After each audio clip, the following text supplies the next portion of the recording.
How many of you have read Autobiography of a Yogi?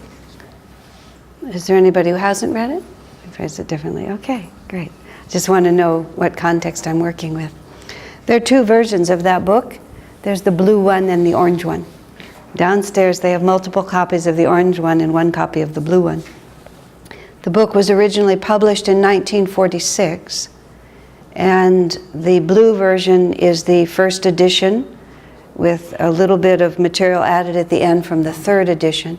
The orange one is the 13th edition, and has been, a lot of material has been shifted in the book. So even if you've read it before, you might want to find a blue version and just review it and see what it seems like to you. The difference between the two books is part of what I want to talk about today, and I just mentioned that in passing. We live in a very interesting, it's fine, just come on in, everybody doesn't, no, that's all right, you're not causing the slightest trouble. Let's help this other lady get settled too. Okay, are you comfortable on a cushion, or do we need to have somebody give you up a chair? Okay, no, it's all right, it's perfectly fine. No, it doesn't matter, we're all in this together. And your colors, both of you are so beautiful, you've greatly added to the room. So now I'm extremely happy that you're here. There was a period of time, it's not as bad in this city as I was led to believe it would be, where everyone just wore black all the time, even in California. And I finally said to my audiences, have mercy on me. I mean, it's just like I'm looking out at the sea of black. There's not a spark of color out there to cheer me up. You know, so I'm always very grateful. You should think like that when you come to a lecture. That whoever it is has to look at you also. I'm careful, look, you know. I wear blue all the time now. It's an initiation color. Prior to that, I got to wear lots of different colors. That's where I like to have yours too. All of that. We live in a very interesting time right now, all of us, everywhere on the planet. Everything is changing. I mean, just changing really, really fast. Colleen mentioned that for the last really more than 25 years, I've lived in Silicon Valley. Apple Computer, Facebook, Google, just to name three of the best known that are right there in my neighborhood, literally in my neighborhood. You know, I can walk to their locations, a New York walk, a little while, but I can walk to see what's going on there. These are people who just have turned our planet completely upside down. Some of you are young enough not even to remember the other planet. Others, like me, have watched this whole thing happen. The technology of it is fascinating. I have a completely zero technical mind. I can manage to run my word processor, and I don't even really have word processor is not even the right word, but I can write on my computer, and that's about all I can do. And I have cultivated young friends, which I'm better at making friends than I am at running technology, so that really works really great for me. But I remember airmail letters, those thin blue letters. I remember Swami Kriyananda going for 6 months to India and us having to communicate by airmail letters. And every once in a while there would be a long distance phone call, extremely rushed because of the enormous expense, very bad quality, in which we'd try to say something and then finally agree that we'd put it in a letter. And the letters one would get lost, and your letters would cross in the mail, and nowadays, of course, it's nothing. And I'm not, as I said, that interested in technology. That doesn't really mean that much to me as a field, because it's not my field. But what it's done to completely change the planet is what really interests me. I remember when America went, for some reason or another, was dropping bombs somewhere in Yugoslavia. Is that where it was that we dropped bombs? And I remember reading later that two young people were having instant messaging, talking to each other over the computer one in the country that was being bombed and one in America. And they were talking about one country dropping bombs on the other country while the bombs were being dropped. And the two teenagers were just chatting with each other. At that time, I, as it happened, was visiting New Delhi. And I was sitting in the living room of a friend who, as it happens, his position, his job in life was to ensure the safety of every airplane that took off from the New Delhi airport. No airplane was allowed to leave the ground unless he had certified that it was safe to fly. And he talked about being in the air on some flight or another in the airspace that was just above where the US jets were going back and forth. And so from wherever they were flying from, they were flying with loaded bombs, they were going this way, they were dropping their bombs that way, and then they were coming back. And he was on a different level of airspace, but he could see the jets going back and forth. I'm sitting in his living room. This was right at the time it was happening. I'm sitting in his living room. There was 25 people. There were maybe 6 countries in that room, none of whom happened to be at war with each other, but some of them had been at war with each other. Germans, Italians, I think there might have been Russian in the room, Indians, Americans. We made a decision at that point that we all needed a new passport. And our passport was going to be the nation of self-realization. And we would trade in all our other nationalities, because the people who were bombing each other, no matter what national passport they were carrying, they were a different country. They were a different culture. They were a different tribe, you might almost say, that just still had this point of view. And the point of view is, I have power over you. I will assert my power over you. You have something that I want. I have to get it from you. I have the means to get it from you, and so I will take it from you. Just that whole way of thinking. And all of us in the room who were perfectly comfortable with our countries. You know, I'm not an anti-American person. I don't think it's appropriate, you know, to unfairly criticize something that you're also benefiting from. You know, there's fabulous qualities about every country, and this is really, America's really an extraordinary country. I've traveled enough now to see it for what it is in a positive light, and also in a negative. I'm having lunch again in India with a friend of mine, just several of us at the table, and he put it like this: oh, you Americans, you're always going to war. Just like that. Like you buy too many shoes and you're always going to war, just like that. But it never crossed my mind. Yes, of course, we have a very aggressive temperament, but we're not the only ones who do.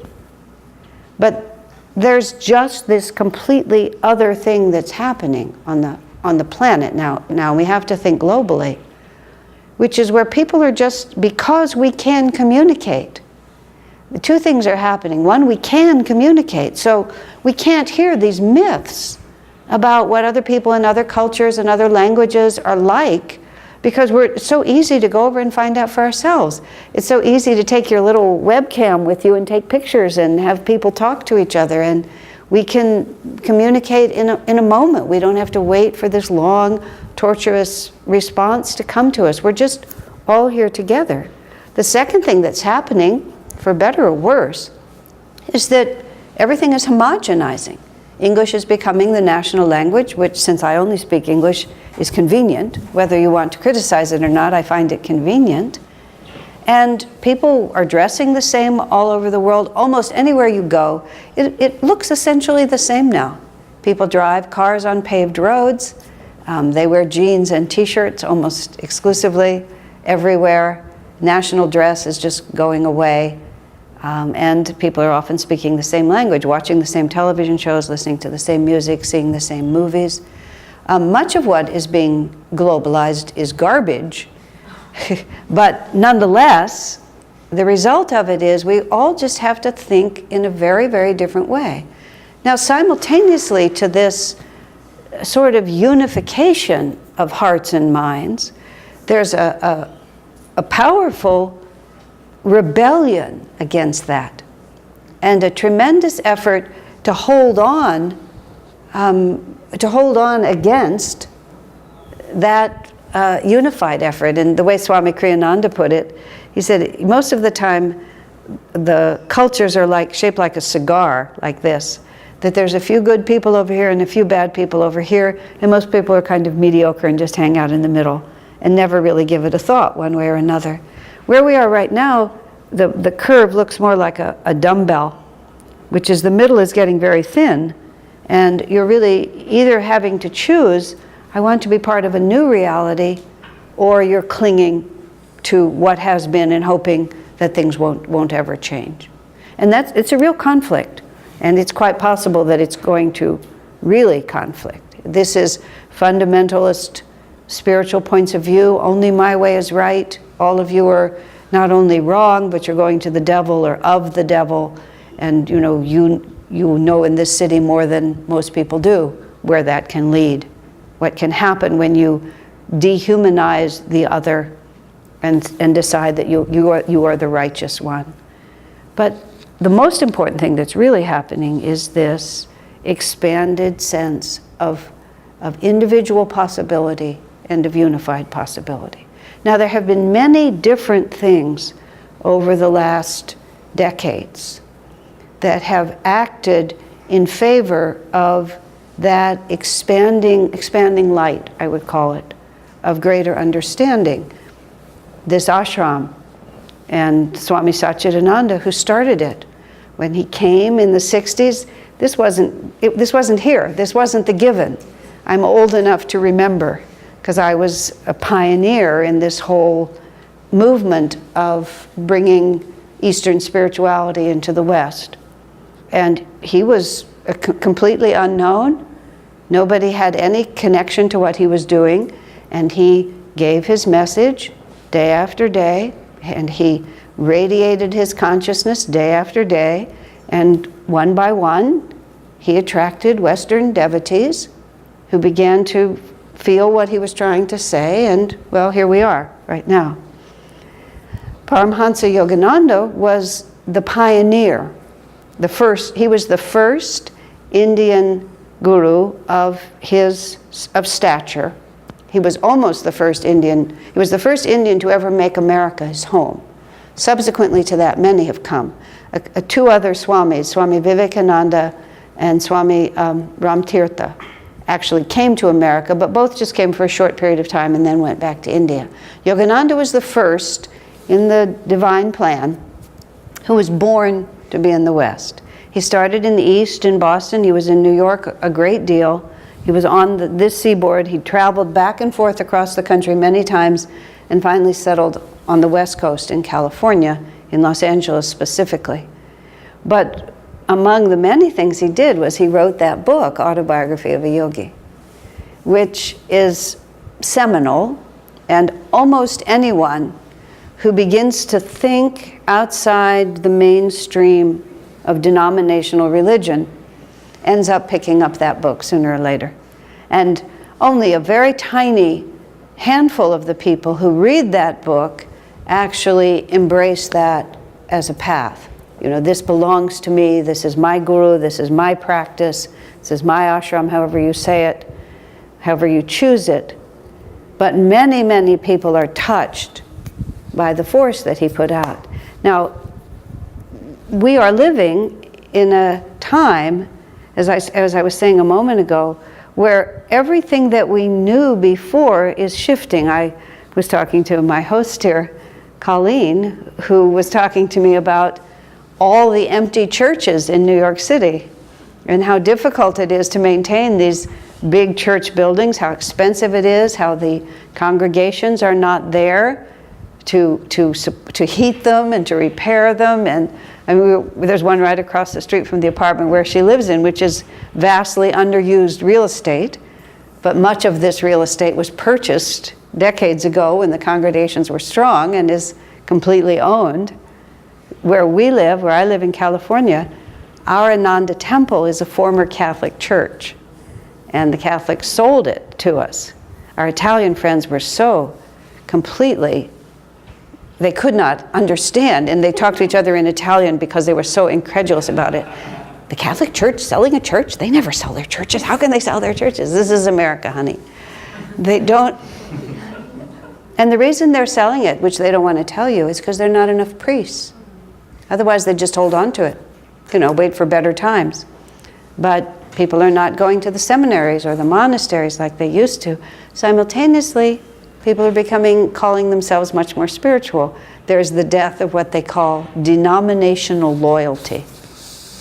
You know, isn't that so? People used to go to town. New York City, I'm sure, has always been more advanced than this, but people would go to town and find the Methodist, the Presbyterian, the Congregational, the new Reformed Western version of the Congregational, the formerly Reformed, you know, Orthodox version of the, you know. But there was this enormous, let's start from the outside. What am I? I call myself this, and then I go to wherever that place is. And what people have begun to look for spiritually, in however they define it, what inspires me? You know, where do I feel the energy?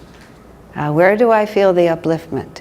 Now, we're just, you know, the way society works, we all just kind of shift into these realities without necessarily understanding what the implications of this are. You know, denominations have been the definition of spirituality forever. That's how you would define yourself. I'm a Catholic, I'm a Jew, whatever it is. But now people say, well, I'm a spiritual person. And then people make up combination words and so on like that. Now, interestingly, much more I believe than most people realize, Yogananda, the influence of Autobiography of a Yogi, has been one of those things that has just pushed it. And just pushed it forward, because one reads that and all of a sudden, of course, when you read it in the West, you're also being introduced to this exotic culture of India, which really is not really there that much in the way that that book describes anymore. Too much time has passed.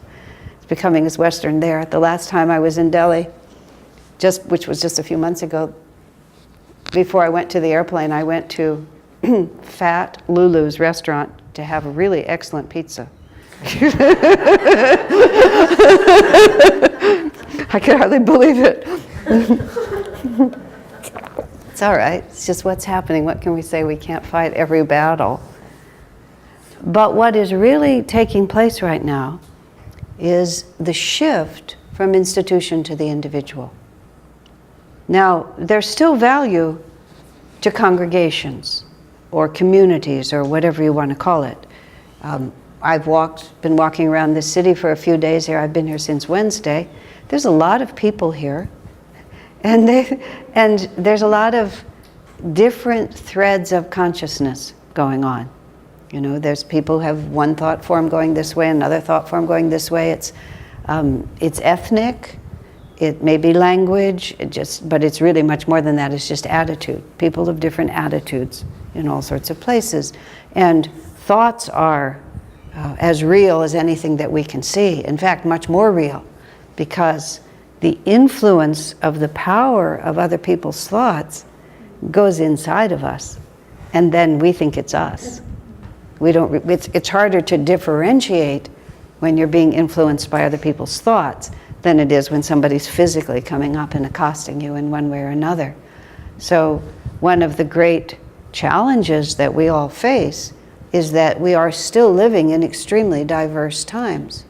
And when you live in the company of many other people like this, if you're trying to pull one particular thread of reality out of the vast web of possibilities, and other people are pulling more strongly on other threads, it's harder to know. I am a mediocre singer at best, and I can hold my part in the choir as long as somebody is singing right next to me who sings well. And then, you know, I'm actually not bad. But as soon as that person moves away and somebody else is singing another part, I'm just gone. Even though I've got it as solid as can be, as soon as I start hearing that other, I'm just gone. So even though we are moving into this age of extreme individuality where spirituality is concerned, human nature has not changed. And the necessity to be together as the nation of self-realization, or whatever we want to call ourselves, to be able to keep the melody that we're trying to sing has not changed at all. And in fact, one of the emphases that Yogananda made in his Autobiography of a Yogi, which is one of the differences between the blue and the orange book, is that in the blue book he ends with a clarion call for those of you of like mind to band together. Because in this particular age of transition, we'll do better if we can hold on to each other. And he specifically went so far as to say to start communities, to live together, to become self-supporting in your own enterprises and so on, which is the model that Ananda has followed, but that's a side point here. What Yogananda emphasized in his book, and this is again what I wanted to talk about, the first thing he talked about was that spirituality is entirely a matter of personal responsibility. And one of the things that happens with this lack of denominational loyalty that we have now is that nobody's salvation is assured merely because of the membership card they have in their wallet. I was amused by Garrison Keillor, who very wisely said, to imagine that you can become a Christian by sitting in a church is like going into your garage and sitting there hoping to become an automobile. But there has always been this thought that if I follow the right rituals, if I follow the right rules, if I get the priestly authority to intercede for me in this particular way, then, my way into heaven is open. A friend of mine, when he was a small schoolboy in Catholic school, he was being exhorted by the nuns to behave in certain ways that didn't look attractive to him particularly. And he sort of asked what would he get for being good? And he was told that he would have a bigger house in heaven, actually, which he was extremely happy to hear, because not being interested in having a bigger house in heaven, he suddenly felt quite liberated from the requirement to be good. Swami Kriyananda commented that the problem with hell and heaven as the reason why you should behave a certain way now is that the human mind will inevitably ask, how bad can I be and get away with it? Like, where is the line where I've crossed over? Which then compels institutions and priests to define it for you exactly, because human nature starts pushing against it. And so you end up with these incredibly complicated. I grew up Jewish with almost no religion, really. Cultural Jew is, I guess, what we called ourselves. We weren't exactly non-observant. We were just not that involved, is the only way I can say it. And I've been just absolutely delighted by my many Catholic friends, because every so often you'll get a bunch of them who are educated together, and you'll push a certain button and they'll start spouting all the things that they memorized, all the different rules that they were taught as children about what's true and what's not true, and what you can and can't do, and what happens to you if you do this, and what doesn't happen to you if you do that. And to me, I'm incredulous. And I'm also amused because I myself have been deeply engaged in creating a religious tradition. The tradition of Ananda, of self-realization, of Yogananda's teaching as it's expressed through Ananda, the communities I've been part of all my life. We have, rituals and traditions and ways of celebrating together. So I know that there was some human being somewhere who wrote that out. It did not, just pop out of the ether. Some priest, maybe even me in a former incarnation, tried to find the right answer to some cheeky kid's question, like, how bad can I be? Well, this is how bad you can be, just exactly like this. But we're not buying it anymore. And the essence of what Yogananda put in his book, especially with Kriya Yoga, which is what I was mentioning here, he talks about Kriya Yoga, which is a particular technique of meditation, which is incidental to our discussion, but is relevant in this way. But what that does, and all that he writes in there, is that spirituality is your state of consciousness. And you either are or you aren't.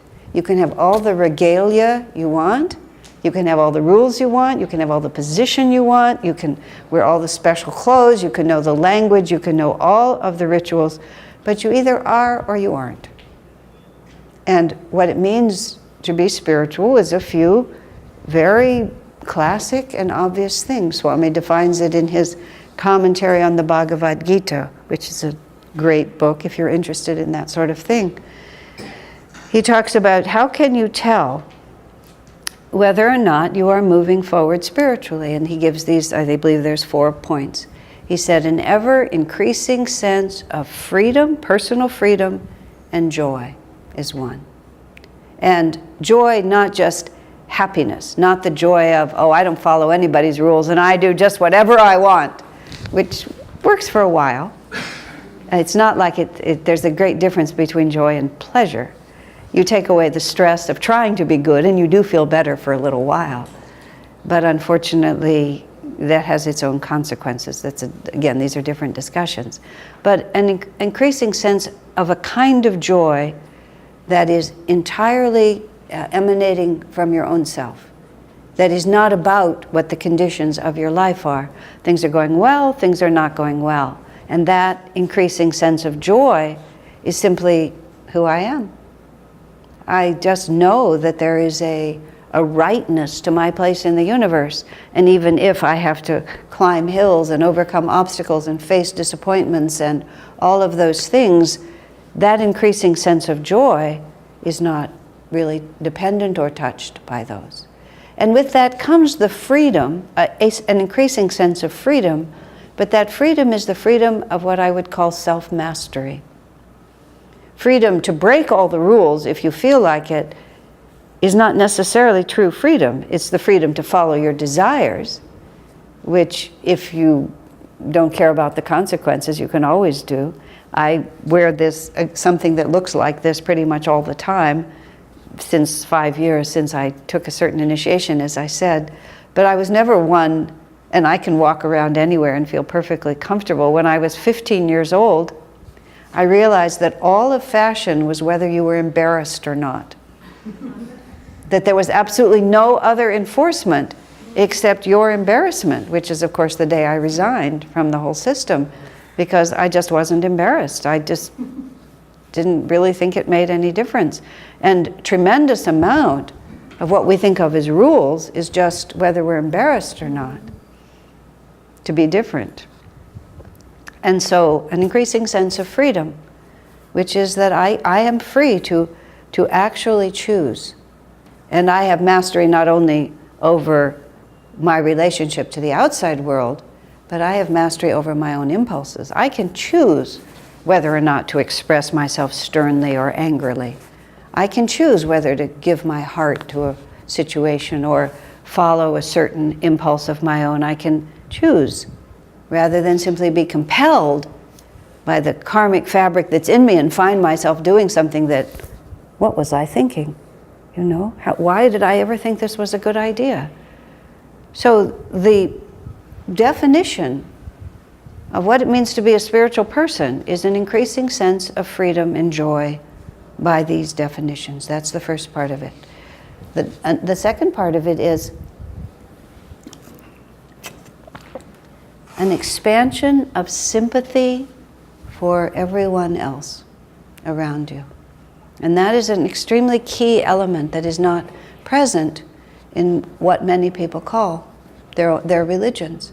Because what happens to us is the more deeply we ourselves become connected to what I would call is the everlasting dimension of ourselves. You know, I'm a profound believer in reincarnation. It's just a fact of my life. We can discuss that when we start taking questions if we like, but once you think in terms of reincarnation, well, I'll tell you in this way. A friend of mine, she died of cancer in her 40s, and the last days of her life, she knew she was dying, and she had made the decision. There was nothing much more they could do for her, so she just decided to accept death with dignity. And so the last days of her life, I was so amused. One of my friends just happened to comment. She said, "Oh, your hair looks so cute like that." And she said, "I'm just going to be the cutest little corpse you ever saw." I mean, she was so at ease with it. It's like she's weeks away from cremation and somebody's complimenting her haircut. You know, it's just the way the woman's mind works. But more seriously, when she was actually literally in the last days of her life, she said to a friend, she said, "I'm lying here," and she says, "I see thousands of faces going in front of me." And she said, "And I realized at one time or another, every one of those faces was mine." Wow. Yeah, isn't that something? I mean, talk about detachment. So the fact that, as she went on to say, so the fact that this particular body is about to go away, I mean, what am I supposed to cling to? This one or one of those thousands that have gone before? And it completely changes our perspective. So when we begin to understand that all of this that we're living so determinedly is a very temporary identification. It lasts long enough for us to develop a solid attachment to it and a solid sort of habit being in it.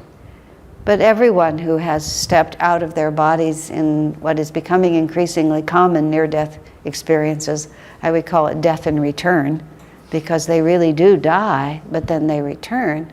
It's just like, oh, I forgot.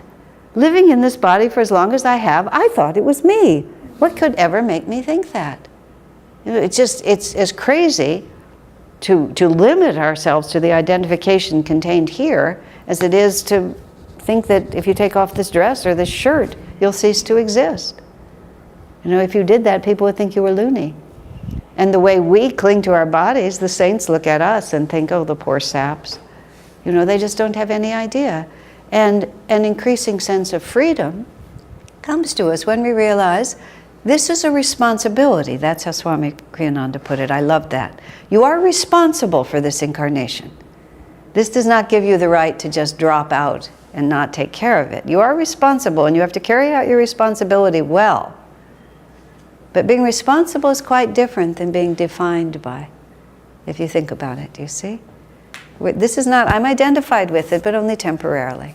Then it just goes on its way. But when we begin to realize how arbitrary this little limiting factor is, this is Yogananda's definition of ego, actually.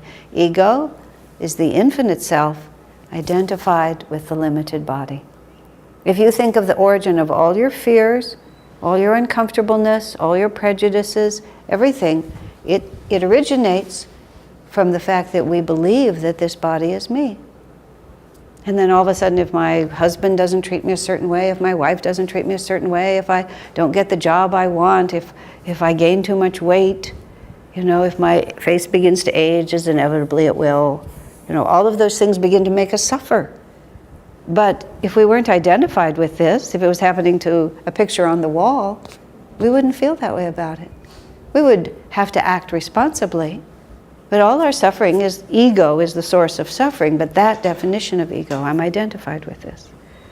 True spirituality is freedom and joy, and then once we realize that we all are just travelers here, each of us seeking with the same heart for the same things, we develop a great deal of sympathy for everyone. I wrote a book recently, last year, 2 years ago. It's called Loved and Protected. We don't have copies of it here, but you can find it online. Loved and Protected, Stories of Miracles and Answered Prayers. I'm not pushing the book particularly, although it is a good book, I admit it. I wouldn't have printed it if it wasn't. But I want to talk about the experience that I had writing that. It was not a book I chose to write. Swami Kriyananda decided he would write it. And then he lost interest in writing it, and he handed me a sheaf of papers and said, here, you finish it. I am not a person who who thinks in terms of miracles. It's just not my way of approaching things. It's not that I don't believe in them or haven't seen them. I just don't live there. I live in a much more practical world. But in order to write that book, I had to gather stories from other people. And I just made appointments with dozens of the hundreds of people I know. I just sent the word out, if you've got a story, come and talk to me.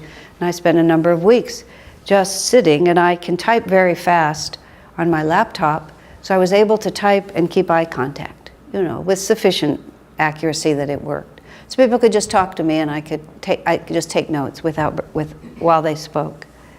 So I got to look into the eyes of all kinds of people. I mean, important people, competent people, just tiny little, never going to be noticed people, people who looked like they had been dragged through a lot to get to be sitting there telling me this story, bright, competent people, and all of them were talking about this fact of their own inner contact with the power, with a loving, protective power that was completely outside of their own control, outside of their own expectation, that there is this thread which runs through all hearts. And it completely changed me. If I'd never gotten a book out of it, I got what I think Swami wanted me to get from that, which was an expansion of sympathy. Freedom and joy and an expansion of sympathy, that everybody's just doing the best they can. I have a little mantra that I have used to ease my stress over the many less than wise things I've done in my life, which is I say, well, it seemed like a good idea at the time. It's very useful, I advise it, because it always seemed like a good idea at the time, or else you wouldn't have done it. No matter how transparently idiotic it looks now, it seemed like a good idea at the time. That's why you did it. And that simple mantra, just walking down the streets of this city or any city, anywhere you are, everybody, no matter what pitiable condition they're in now, it seemed like a good idea at the time. That's how they got there. That first sniff of cocaine, it seemed like a smart thing to do. Wow, this is going to be fun. You know, that stupid investment, that impossibly difficult marriage, this fact of having 10 children you now have to support, it just seemed like a good idea at the time. What can I say? You know? And when we begin to feel ourselves in relation to that higher reality with just that little bit of detachment, where we don't have to defend it and make it right all the time. It's just like, well, there you are. I just published this book, it's called Ask Asha. There was a lot of, it has a subtitle too, but there was a lot of controversy or conversation, I should put it, about whether or not I should put my face and my name on that book. I'm trying to make my way now as a speaker on my own, now that Swami Kriyananda has left the planet. As I put it, the only grown-up is gone, and so the rest of us have to sort of put on the big shoes and just walk around and pretend. So I feel like I need to make my own reputation as a speaker, so I put my name on that book. I came to New York, first of all, because the National Booksellers Association meeting was at Javits Center for 3 days. And so I'm sitting there behind a little sign that says, "Meet the author," with this book up there, and it says, "Ask Asha." And I'm sitting there thinking, this was the stupidest idea I ever had. You know, I felt like I should put a gypsy thing on, you know, a little crystal ball, and it just was, for about an hour, I was just absolutely mortified. And as you can well imagine, nobody wanted to meet the author. So the author was sitting there like this, you know. And I kept saying to myself, it seemed like a good idea at the time, you know. Like, gradually, it all relaxed, and it actually turned out to be a lot of fun, and everybody joked, and what should I ask her, and so on like that. But maybe it was a good idea, maybe it wasn't. But we just get a little bit of detachment. And the only way you can really get that kind of detachment is when you see yourself as you are, but you see yourself in a bigger context. You know, there's no way to make ourselves, I mean, people are always saying, love yourself just exactly as you are. Swami Kriyananda said, why should you? There's so much about yourself that isn't really very good. I mean, he was always so frank. I mean, why should we love it? We all know that we're just filled with things we'd like to have different. Isn't that a fact?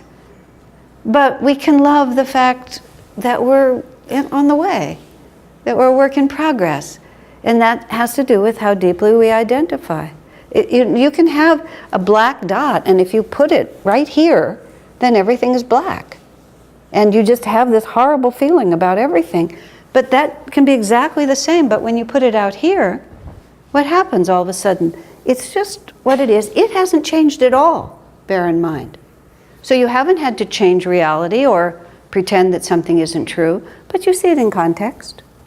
I was doing the best I could, seemed like a good idea at the time, and everything passes. You know, as mortified as we may be or as distressed as we may be in this moment, time passes. Another mantra that I love is, Something always happens. Why worry? Something always happens. Sometimes what happens is worse than what's going on now. But something always happens. There's no need to cling and fuss. And everybody's in the same boat. And gradually we just become, these are the infallible signs of true spirituality. We become much less willing to condemn others, much less willing to blame others, much more willing to just say, we're just all in this together. It's such a struggle. That's why God gives us hard tests, because it softens the heart. We just get pounded, we get tenderized. When you've struggled against obstacles that you can't so easily overcome, you become a lot more sympathetic when you see people around you struggling with the same obstacles. That's why they say that which you judge, you have to experience. Because when you experience it, you find it different. There was a woman I know, this is past lives, but it's also that which you judge, you have to experience. This woman I knew, she lived in Seattle. She weighed probably close to 300 pounds. She was a really big woman. She never made the slightest effort to do anything about her weight. It was just her weight, and she lived with it. She had a husband who loved her. She didn't care. She also ran a sexual erotica paraphernalia shop, right? I mean, this was at a time when these things weren't common. So she was a big, obese woman, encouraging everyone toward, the most extreme sensuality that you could imagine. And she was a good businesswoman and a very nice lady. Not exactly the company I usually hang out in, but there it was. And I liked her a lot. She was great. She said she'd had a past life reading. I mean, she found herself in this position. I don't know, she just got there.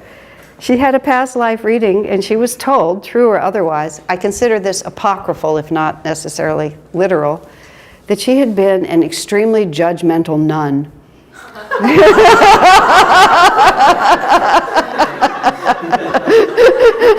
And it was just necessary for her to get on the other side of the question. So, you never know.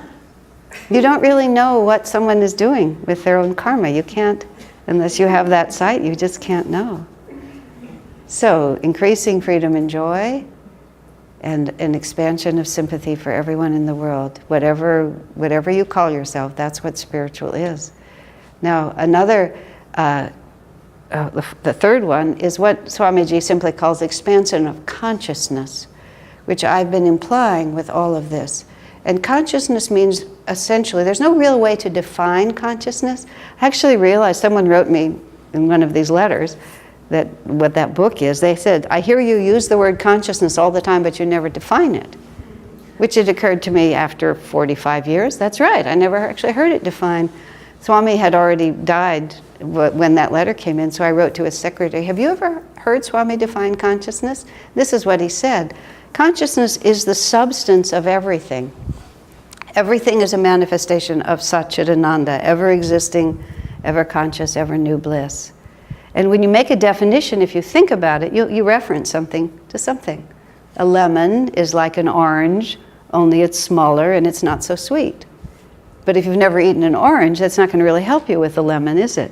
So you say, well, the lemon is a little tart. Well, what does tart mean if you haven't experienced it? There always has to be a reference point in order to create a definition. But consciousness is the underlying reality of everything. So everything is defined by consciousness rather than being able to say what it is. There's nothing you can refer it to. It's when everything else goes away, that's what's left. Death is an extremely useful teacher, and it's a great tragedy of our culture that we're so afraid of it and so uninterested in learning from what death is about. We don't practice, we don't have, this is part of the dumbbell that's forming, because there is also now, the hospice movement is really well established, and we're beginning to think about this. But years ago, when all this was beginning, Stephen Levine wrote a book called Who Dies? And now this is a classic in the field, but at the time it was groundbreaking.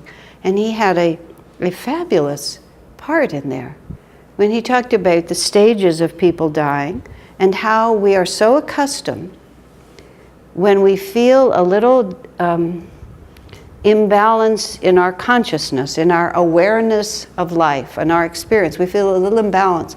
Oh, I'm a little hot. I'm going to open the window. Oh, I feel a little stiff. I think I'll go out for a walk. I'm a little bored. I think I'll call up a friend and we'll go do something. I feel lonely. I'm going to go out in a crowd. I itch. I'm going to scratch. We're always, we use our bodies. We have a restlessness in our consciousness, and we do something through our bodies to solve that. But what happens when we're about to exit our body is we gradually lose the capacity to command the body. And if you've ever been with anyone who's been close to death, you realize that they just can't move it. A woman friend of mine was lying just days before she died. Her head was at a very awkward angle. And my friend said to her, "Why don't you just move your head over? That looks so awkward." And she looked up and she said, "You have no idea how much effort it would take for me to move my head at this point. I just can't do it anymore."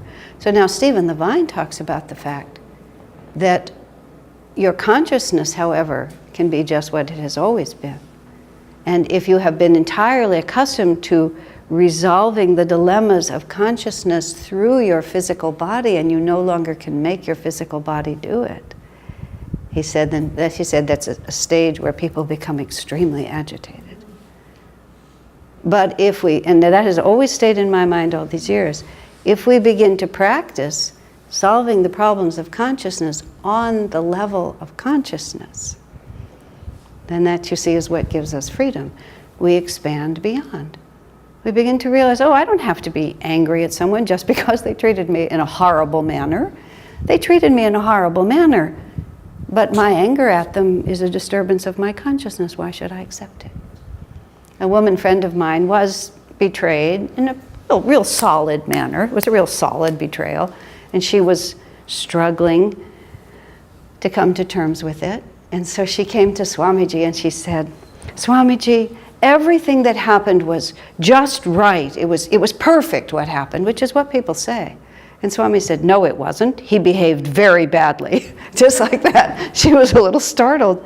He said, "Don't comfort yourself by telling yourself an untruth."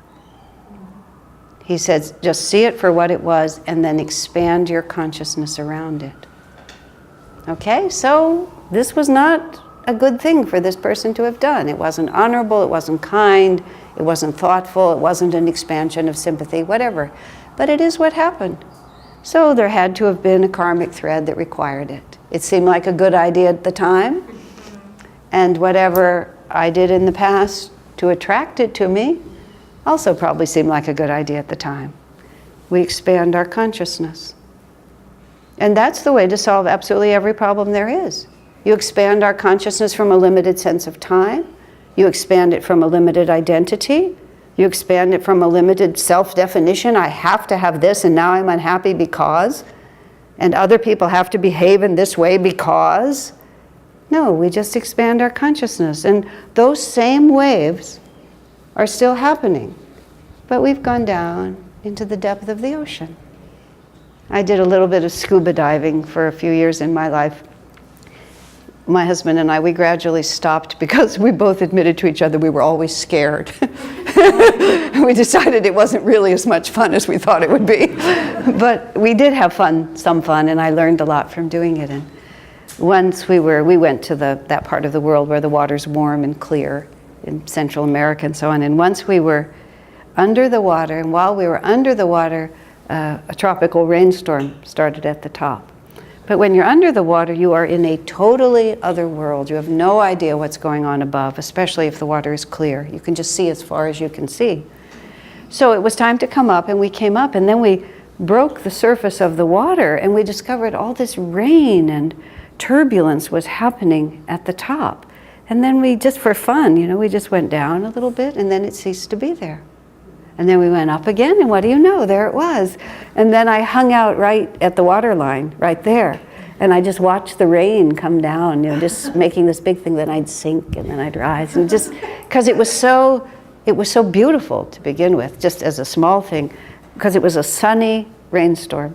So when the raindrops hit the water, they exploded in light because the sun was hitting them. I mean, it was like a rainstorm of diamonds. It was exquisite. But it was also turbulent. And I realized, my goodness, how often I live at the surface of my mind where it's turbulent. Now I have what's called a samskar, which is a past life impression that, I've been often described in the one paragraph biography that I was a seeker from a very young age. One of my actual earliest life memories, I don't know how old I was, but I was small enough to fit comfortably in half of the floor of the back seat of the car before seat belts. And my brother and I were causing havoc somehow in the back seat of the car. It was his fault, I'm sure. But in any case, my mother turned around from the front and scolded us appropriately. She was a good mom. She just appropriately scolded us. But it hurt my feelings. I was a tender little kid and I didn't like it. And I felt bad. But there was no reprieve because she was solid. If I was wrong, and that was that. So I remember thinking, I don't like suffering. I don't like feeling bad. It's just no fun. And I also remember that I curled up on the floor like that, and I put my ear to the floor where I could hear the rumble of the turn. Later on, I heard people chanting Om, Om, Om, and I realized I was really listening to that. But I also vividly remember, oh, this is only happening, and I remember thinking the outside of my body. And that if I can go inside deep enough, there's a place that is always undisturbed. And I lay on the floor listening to the sound of the wheels of the car, and I consciously just went to the place where there was no suffering anymore. And many years later, when I became a meditating yogi, I realized, oh, wow. I remembered that. I just knew that. I knew you solve the problems of consciousness on the level of consciousness by expanding your consciousness. I'll tell you one more story on that before I give you the last point. Swami Kriyananda died a year ago, almost exactly. Well, he died on April 21st. He was 86 years old. I'd known him since his early 40s. By his 86, that he kept that body going so long at all was really remarkable. But he was writing books and did some of his best work in those last couple of years. And he died in 15 minutes. I mean, there was no hint that he was leaving his body. It was early in the morning, 8 in the morning. He was in Italy. He got up. He checked his emails. He sat down at the breakfast table, and the man who cooks for him offered him pancakes, and he said yes. And he was just sitting there. He was not talking very much, and it was clear that he wasn't the people who were taking care of him. It was clear that he wasn't quite as present as he usually was. He had a spasm through his body, and you could see the energy like that. And then he started having a very difficult time breathing. I mean, his breath was hardly happening, and every breath was an effort. They moved him from the breakfast table to his bedroom and stretched him out on his bed, which was just a matter of a few feet. And he just lay there and tried to breathe a couple of more times. And then he didn't breathe anymore. I was in America. I get a phone call at 11 o'clock at night in America. Swami is having difficulty breathing. And this is from an American friend. What does that mean? She says, I don't know. I just got a call from Italy, and that's what they said. And I put the phone down, and about 2 minutes later it rang. And they said, he's gone. He left his body. Now, because he'd been my best friend, and still is, I missed him. It's only natural. But at one point I said, Swamiji, I said to him in his physical absence, I want to experience it from your side, because this isn't really much fun from this side. Okay?